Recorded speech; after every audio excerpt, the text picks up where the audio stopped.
গুলশান ২ শহীদ তাজউদ্দিন আহমেদ স্মৃতি। ঢাকাতে কয়দিন যাবত প্রচুর পরিমাণে গরম। আজকের দিনের যেই সময়টা আছে এই সময়টা পুরোটাই আজকে আমার নিজের জন্যই ব্যয় করব।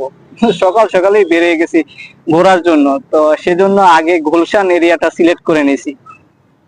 চেষ্টা করব আজকে হাতে যতটুকু সময় আছে যে কয়টা পয়েন্টে খুব দ্রুত যাওয়ার জন্য এবং পয়েন্টগুলো ঘোরার জন্য। তো সকালেই চলে আসছি প্রথমেই গুলশান ২ শহীদ তাজউদ্দিন আহমেদ স্মৃতি পার্কে।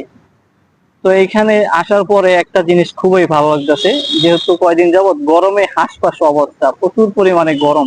আর এখানে আসার পরে পার্কের ভিতরে ঢোকার সাথে সাথে মানে এতটা পরিমাণে ঠান্ডা, খুবই বাতাস। আর এর সাথে সাথে এই পার্কে অনেক গাছপালাও আছে।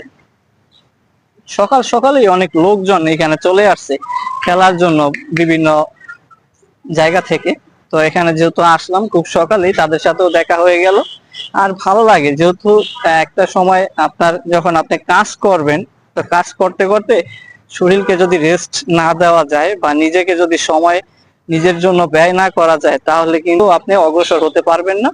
কিছু সময় হলেও নিজের জন্য কিছু সময় রাখবেন, যে সময়টা আপনি আপনার নিজেকে দিবেন এবং নিজেকে ভালোবাসবেন। এই পার্কের এরিয়াটা কম, কিন্তু এই পার্কের ভিতরে পর্যাপ্ত পরিমাণে গাছপালা এবং বসার ব্যবস্থা আছে। তো এইখানে পুরা এরিয়াটাই কিন্তু ছোট্ট একটা এরিয়া।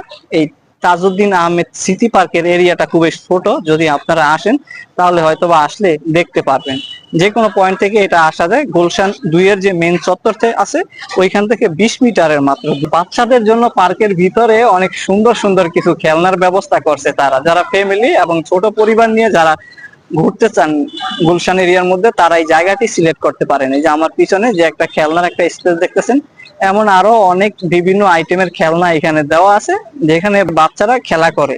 তো এইখানে এই যে আমার পিছনে এমন বিভিন্ন আইটেম কিন্তু এখানে বাচ্চাদের খেলার জন্য উপযোগী ব্যবস্থা করে রাখছে।